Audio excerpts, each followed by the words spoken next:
Lero Boni Kalindo abweretsa kalata imene ikupita kwa olemekezeka mtsogoleri wa dziko la United States of America Donald J. Trump, nduna yayikulu ya dziko la United Kingdom amene ndi olemekezeka Sir Keir Starmer, komanso akazembe onse amayiko osiyanasiyana amene amakhala kuno ku Malawi kwalongosola kuti dziko la Malawi ndale zathu zikuyenda bwanji makamaka nkhani zokhudzana ndi political violence. Tedimatiya tendikhale modzi pano pa Nyasa Voice Box kuti votikati imeneyi ikuti bwanji ndipo akamaliza kuiwerenga Boni Kalindo ndipati musayiwale kutiuza maganizo anu in the comment section below pompano pa Nyasa Voice Box. The DC.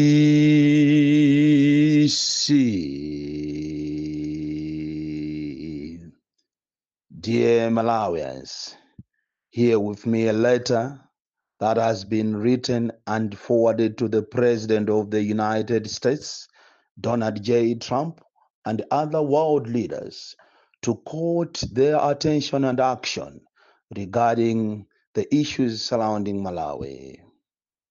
This letter has been also copied to the Prime Minister of the United Kingdom. It has also been copied to all ambassadors, high commissioners represented in Malawi. And here it reads: Dear Mr. President Donald J. Trump, concerns about political violence in Malawi.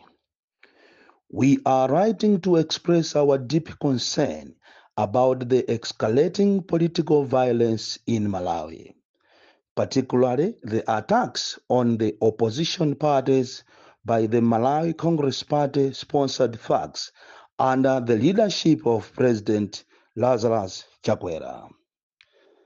As Malawi prepares for the upcoming elections, we urge you, sir, to intervene to promote peaceful and democratic processes. The recent incidents of violence of attacking civil servants who were exercising their rights through peaceful demonstrations in demanding for fair wages were very, very unfortunate. These people were hacked by the MCP thugs whose identities are known yet have not been arrested, charged and brought to court. What the Inspector General of the Malawi Police did was to fake an arrest that only lasted for 30 minutes, or for the fear that America and Britain would stop funding the Malawi Police and the Malawi Defense Force institutions. These two institutions lack professionalism as they continue to worship politicians. We have witnessed members of parliament from the opposition, their vehicles being smashed while attending National Assembly. Mr. President, footages were released, but nothing has happened up to now. The Democratic Progressive Party, DPP, supporters were also hacked by these thugs, sponsored thugs by the MCP, when they were escorting the Vice President Alfred Gangata, who was arrested on mere political grounds. Many people were injured, especially women, who mostly are vulnerable to situations of this nature. As that was not enough, the president of AFORD, Enoch Chihana, and his supporters were also hacked by the same thugs, yet nothing has happened. Mr. President and all other world leaders, these attacks on opposition members, civil society members, activists, which are alarming, are undermining the democratic principles that Malawi has worked so hard to establish. We believe that it is essential for the international community to condemn such violence and support efforts to promote peaceful coexistence among Malawians. We request that you, sir, publicly condemn the political violence in Malawi and urge all parties to respect democratic principles and human rights. We request also that you support initiatives that promote peaceful elections, democratic governance, and human rights. Engage Malawi Electoral Commission and direct that an independent auditor be hired for proper effectiveness of the upcoming elections. Encourage the Malawi government to take concrete steps to prevent further violence and ensure accountability for those responsible. To engage and urge the Malawi Police and Malawi Defense Force to be more professional and apolitical or stop funding them. Mr. President, we believe that your leadership and influence can make a significant difference in promoting peace and democracy in our country, Malawi. We furthermore want to emphasize the dangers of political violence, especially as Malawi heads into elections. The consequences of political violence can be devastating, leading to the erosion of democratic principles, human rights abuses, and social unrest. It can also create a culture of fear and intimidation, where citizenry are reluctant to participate in democratic processes.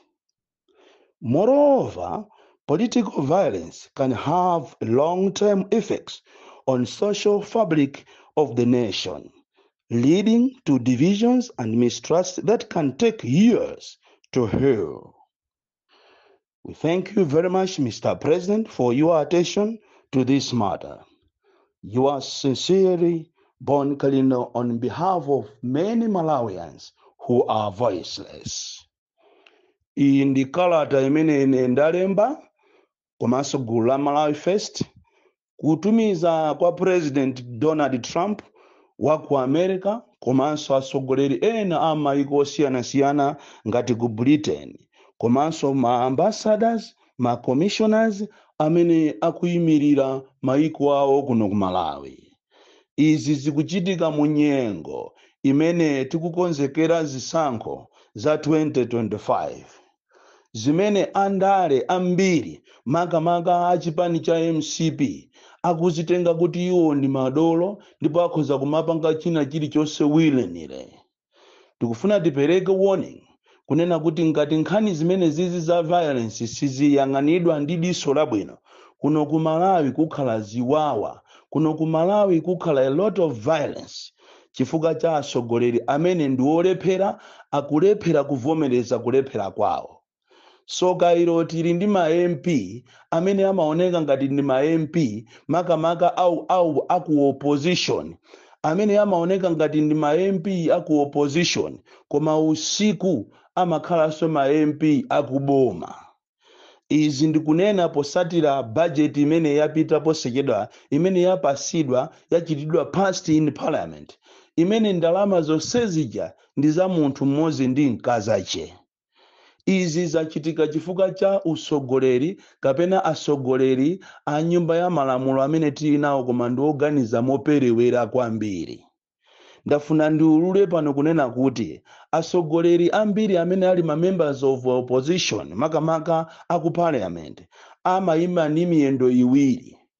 Momuja muli asogoleri a opposition amene amalandira ndalama kuchokera kwa ma ministers. Ndipo ma ministers wanachita kugawana kuti iwe ine nkhani yanga ndikayima ondisapota ndi ino. Ndipo awina yonso amati akayima amamusapota ndi gulu lina. Chimene ndadziwa ine nichonena kuti ngati kuli anthu ovutikisisa kwambiri amene sayang'ana ziko salabada ndiye ndi ma MP, anthu amene amangoyang'ana makobiri basi. Ndizomvetsa chisoni kunena kuti nyumba ya malamulo imene inayenera kuti izichita digesting nkhani ndikuziyang'ana nkhani bwinobwino so critically ikulephera to deliver chifukwa cha atsogoleri amene moyo wawo ukungoyang'ana pa ndalama. Mavuto ena amene akubwera muno mu Malawi muno, it's not because of MCP. Mavuto ena ndi a deliberate akubwera chifukwa cha atsogoleri aku opposition amene amanama kuzipani kwawoko kuti iwowo ndi a opposition kumangoanamiza atsogoleri awo, koma zili zinkhanira zenizeni zimene zimapereka support monga mene aperekera support ku budget imeneyi imene sopano ndi mabiliyons ochuluka. Mezi 5 idyedwe mabiliyons amenewo adyedwe, chikhaliro ni chikumalayi kunoko kuli mavuto woopsa. Mankhwala muchipatala mulibe, ma conditions a education yathu very worrying. Koma yet atsogoleri, we are there to back mediocrity, we are there to back corruption, we are there to back uchisiru umene ukuchitika ndi boma imene lili la MCP. Ndafuna ndipereke warning kunena kuti muzipani zambiri mulibemo democracy, ndipo ngati simusamala inu a opposition kamu 2025 muzalira kwambiri. Pamwe pamene muzalira inu amene muli a genuine, muziwe kuti kuli anzanu konko amene azizasangalala. Chifukwa malipoti maumboni ndili nawo kunena kuti ngakhale bili yomweja ya age bill ija, a opposition members ndi amene amayimba mafoni kumayimbira anthu amenewo kuti mungotipasa 10 million ine ndikayima, mungotipasa 20 million, mutipase 30 million, nkulu amene timuchosa ine ndikayima mu parliament ndikanene. A opposition omwewo anthu osusuka kwambiri, anthu omvesa chisoni, alibe welfare ya Malawi, alibe kuyang'ana kuti Malawi akuzunzika, ndiye ife tikayime nji tikakhale very tikachite gadi democracy jealously tingonamiza nako. That is why muzipani zambiri even democracy mulibe. Ndizomvesa chisoni ukamamva lero kunena kuti muzipani zambiri sapangisa ma primaries, maka madera amene kuli azimayi ati analandira order kuchokera ku World Vision kuti muchite promote azimayi. That's not democracy.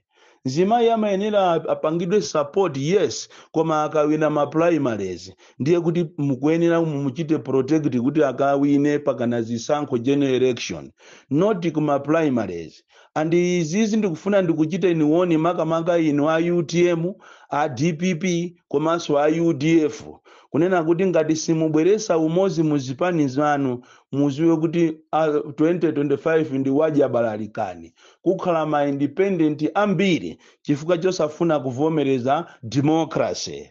Zipani zikulu ndi zimene zikufuna kupha democracy by allowing mediocrity kuti izipitirira. Palibe amene ali wamuyaya kapena palibe amene ali dolo kuti amene isangapite ku primary. Aliyense akuyenera kupita ku ma primary. Andi ngati mukunena kuti ma primary zikulibe kumadera kwanu, ndi chifukwa chani malola mashadow ndikumagula ena saluza chipani? Andi ngati mmadziwa kuti kumene koko muli ni munthu amene mukufuna kuti ayimirire, ndi chifukwa chani malola ena ndikumapanga nawo participate ma activities a chipani chanu? Izi ndikunena izizi muzalira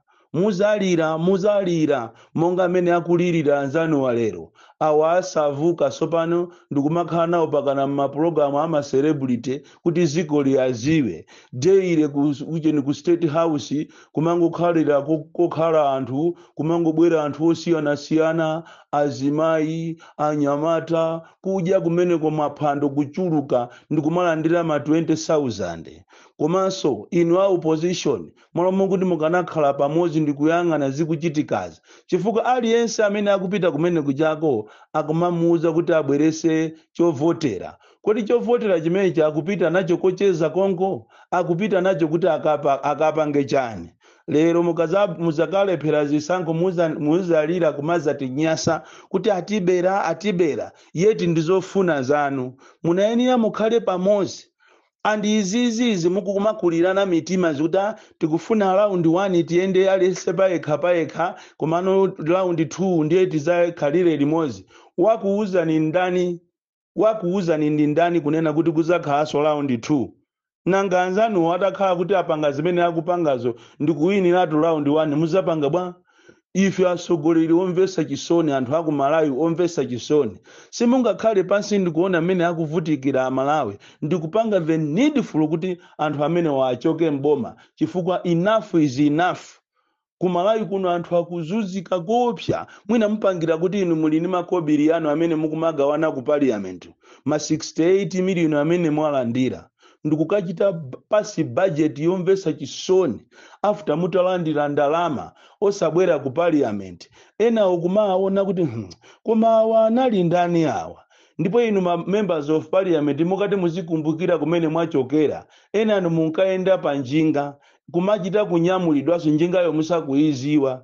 Ena anu mutati mukumbukire ti magalimoto tanu mukampangira inu kampeni, lero mukuyenda magalimoto opuma mwaiwala where you came from. Ili ndi ziko munayenera kupanga the needful.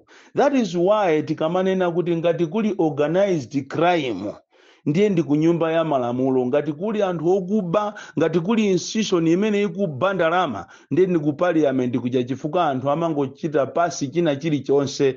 No wonder mukamumva Suleiman uja akamalankhula, amalankhula zinthu zenizeni zimene zikuchokera pasi pache pa mtima. Tikanakhala ndi ma MP ngati amene ajawo, ziko lili bwino kwambiri. Koma ma MP ambiri even mu DPP ni mbava zokhazokha mbava angomunamiza mutalika. Andi uku kuluchenza uku musamalireko kwambiri chipani cha DPP, musamale kwambiri kuluchenza kumene kukutuluka bomba loopsa. If you are not handling my issues ama primary, my issues ama area, and even my issues ama area amene akupita konse in all the constituencies, you need to be careful. If you try and impose someone, chifukwa zikuchita kuoneka kuti ma constituency ambiri kuli anthu amene inu mukuafuna, not amene anthu akuafuna. That's the difference. Mutenge anthu amene akufunidwa ndi anthu by conducting free and fair primaries. If you are not doing that, muzalira muzandikumbukira. Born Kalinda, the DC, mwana woopsa kwambiri, the most deadly and dangerous child from Njeza village. TM Mabuka box 76, Mulanje, Malawi, Southern Africa. Tili pa ulendo opita kukagawa ufa zakuja kwa anthu amene ndi ovutika, ndipo tithokoze kwambiri anthu aku America mosogozedwa ndi JB amene atipasa katundu wa ma millions potikhulupirira ife Amalawi First. Pamene ena amationa ngati ndi okuba, pamene ena amationa ngati ndi opanda ntchito, pamene ena amaona ngati ndine wachamba, anthu ena amazindikira, amaonamo the potential in me. Choncho tikupita kulikoma kungakhale kuti adisi yakumeneko akana chithandizo kunena kuti akufuna tialembereka kalata, ife tipitabe kulikoma tikapereka chithandizo kwa anthu amene ndi ochifuna. Ndizomvetsa chisoni kuti tili ndi atsogoleri ena amene amazitenga kuti ndi atsogoleri ali kwawoko ndi anthu ovutika koma akukana chithandizo. Ndizomvetsa chisoni Amalawi mama auno ndikufuna ndikuziwiseni kuti adisi akulikoma atayimbiridwa foni akana chithandizo chimene tikubwera nacho, ati ofunika tialembereka kalata yoapempha kuti tikufuna tibwere tizapereke chithandizo, kuti tipemphe kuti ife tili ndi chithandizo ndi tifuna tizathandize anthu. Choyambirira ati tialembere kalata. Phone is not enough. Phone sikupempha iya, koma ati tilembe official letter yoapempha kuti tikufuna tizathandize anthu.